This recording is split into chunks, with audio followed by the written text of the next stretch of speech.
Bonjour et bienvenue dans cette rétro de l'info 2021, consacrée en cette veille de Noël à notre beau patrimoine. Bâti, naturel, historique, la Sarthe regorge de trésors où s'écrivent petites et grandes histoires. Voici un aperçu de la multitude de reportages réalisés cette année. On commence avec nos belles pierres et constructions anciennes. Deuxième incendie 3 ans plus tard, 1137. Toute la partie haute de la nef et une partie du chœur sont complètement ravagées par l'incendie. Ils sont six privilégiés à avoir la chance de participer à une visite guidée de la cathédrale Saint-Julien. Un édifice qui a la particularité de réunir différents styles architecturaux. Vous avez plusieurs sortes de romans dans la nef, plusieurs sortes de gothique dans le chœur et les transepts, donc ce qui vous fait une cathédrale qui est vraiment passionnante en termes d'histoire de l'architecture. Toute la programmation de ces visites flash est disponible à la Maison du Pilier Rouge au service tourisme et patrimoine. D'autres excursions guidées sont prévues dans les édifices religieux emblématiques de la ville du Mans.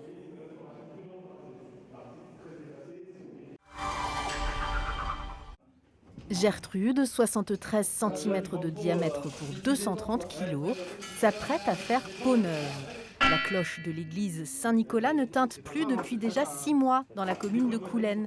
Et pour cause, la belle est usée, tant et si bien qu'elle risque de se fissurer. L'entreprise qui assure l'entretien de l'instrument est aussi celle qui va procéder à sa rénovation. Et dans le cadre donc, des contrats d'entretien, on avertissait que la mairie qu'il y avait un risque de fissure sur cette cloche qui peut après être irréversible. Et donc là, on va la déposer, donc ce qu'on est en train de faire actuellement, pour l'amener donc en atelier de restauration donc à Trémentine, dans l'usine Baudet, où on va donc la recharger par soudure. Parce que la cloche est un instrument, donc c'est par rapport à la sonorité, l'acoustique et la vibration de la cloche. Créée en 1644, Gertrude est rescapée des pillages qui ont eu lieu sous la Révolution française. Elle est un patrimoine rare que la commune voulait à tout prix préserver. Voilà une famille heureuse de se perdre dans les jardins du château du Lude.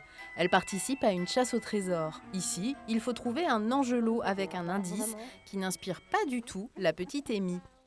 C'est que c'est un labyrinthe et que l'angelot il est à côté d'un buisson alors qu'il y a plein de buissons.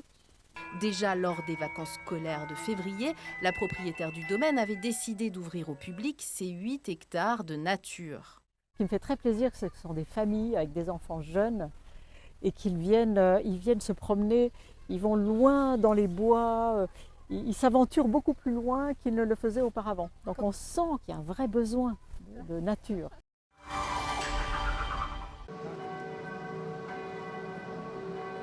Ce sont des travaux d'urgence qui ont commencé. La toiture de l'église La Couture est en cours de restauration suite à des infiltrations d'eau. Bon, on écrit notre nom et puis la date et le jour et l'année. La dernière ardoise qu'on pose, on laisse souvent une petite trace derrière ou un bout de papier. Et puis comme ça, ceux qui découvriront plus tard, ils verront en quelle année on a fait la couverture. Une façon de rentrer dans la grande histoire pour Alexis. L'édifice a été construit entre le XIe et le XVe siècle et est classé monument historique. Les ardoises qu'on est en train de poser là, on les pose exactement comme elles étaient avant, au clou. Alors on a fait quelques petites modifications techniques qui consistaient à mettre des ardoises coffines, c'est-à-dire des ardoises qui sont naturellement courbées, qui n'étaient pas avant. Et en fait c'est un peu pour ça que le clocher s'est un peu dégradé assez rapidement. Parce que l'ardoise coffine va épouser complètement la courbe et du coup elle ne va pas se soulever quand il y a du vent. Objectif, préserver le patrimoine, mais aussi le valoriser pour le faire découvrir au public. Dès l'année prochaine, un guide conférencier assurera des visites.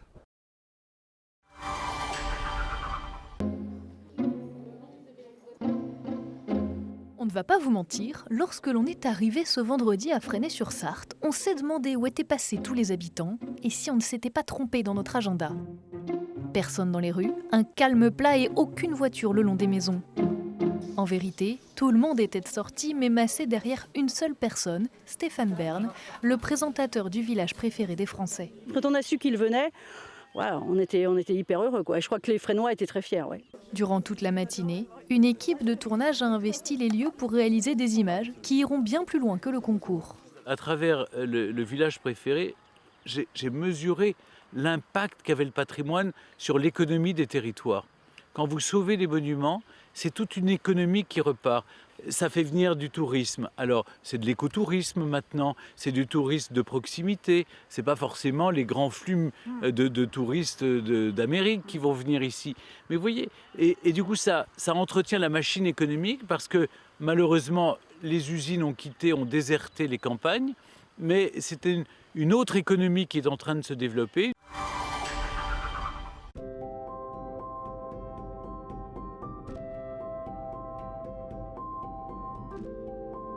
C'est un patrimoine que le département souhaite valoriser. Le long de la Sarthe, au fil de l'eau, une quinzaine d'écluses et leurs maisons éclusières inoccupées, ou encore leurs annexes. L'objectif de la collectivité, leur redonner vie, pour en faire des points d'échange entre la rivière et les activités touristiques locales. En Sarthe, nombreux sont les passionnés d'histoire, de l'ère jurassique au progrès technologique du XXe siècle, en passant par la garde napoléonienne. Nous avons voyagé cette année, dans toutes les époques. Pour la première fois au Mans, un hommage franco-allemand est rendu aux soldats tombés lors de la bataille de 1871.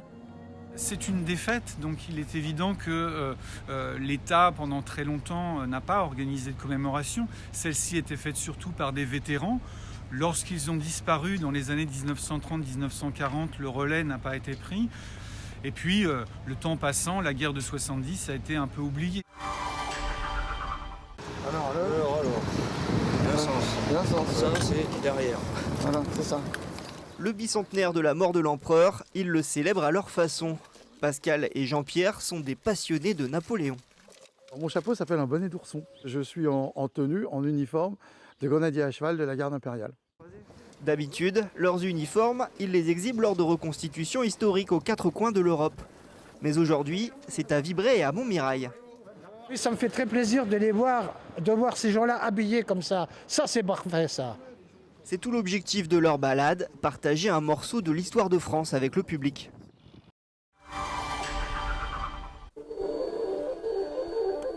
Ici, non. Les Français parlent aux Français. Honneur et patrie, voici le général de Gaulle. Le gouvernement français. Ici, chaque objet raconte une époque. Dans les méandres du musée de ce collectionneur, c'est l'histoire de la radio qui se révèle. C'est le cas avec cette lampe d'émission de la Tour Eiffel.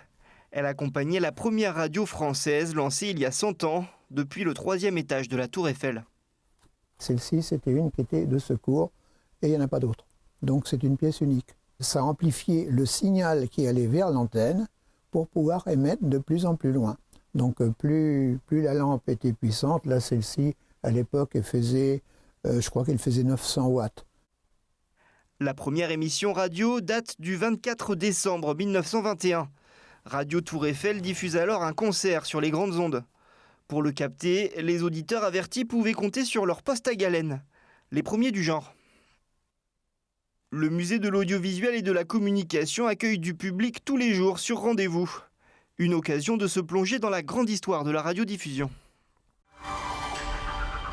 Notre invité aujourd'hui dans le journal, c'est Gabriel Delaroux. Il est préparateur en fossiles, un des rares en France, et il nous reçoit aujourd'hui chez lui dans son atelier ici à Joué-l'Abbé. On a la chance de faire un métier qui nous permet de voyager, donc on a fait quelques voyages assez cool, notamment au pôle Nord cette année, donc au mois d'août. On a croisé des ours polaires, donc c'est des voyages plein de beaux souvenirs et où on trouve des fossiles assez fantastiques. Nous, on est assez spécialisés sur les ichthyosaures, donc les poissons lézards. Donc c'est une grande famille de reptiles marins qui a vécu entre 250 millions d'années jusqu'à 65 millions d'années. Alors des fossiles, on en trouve un peu partout dans le monde.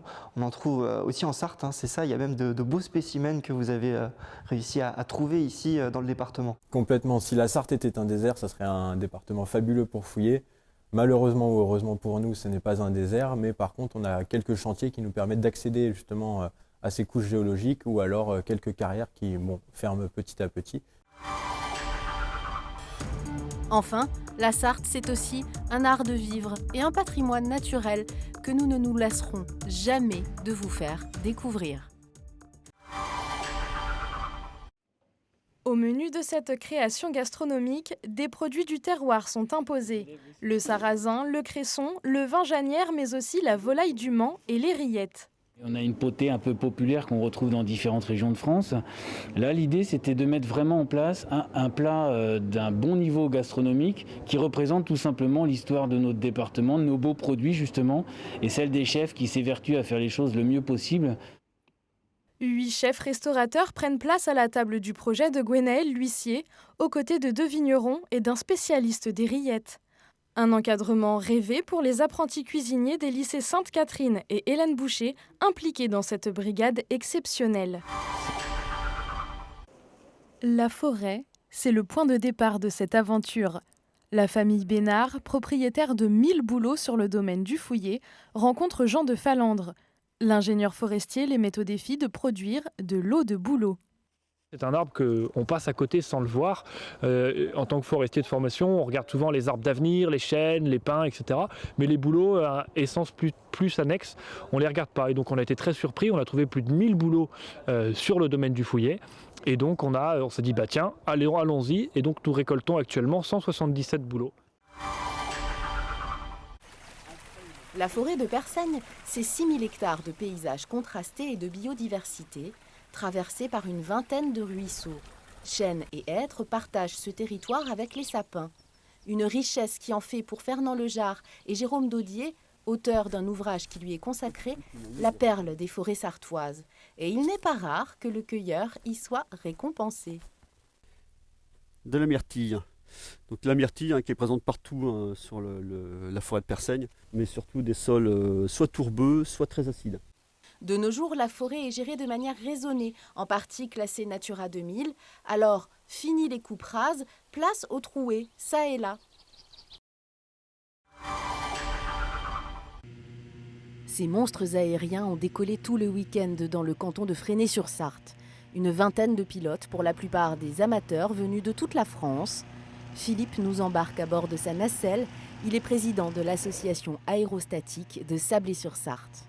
On arrive à contrôler l'altitude du ballon en chauffant plus ou moins, ce qui nous permet peut-être de trouver des courants d'air pour aller plus à droite ou plus à gauche.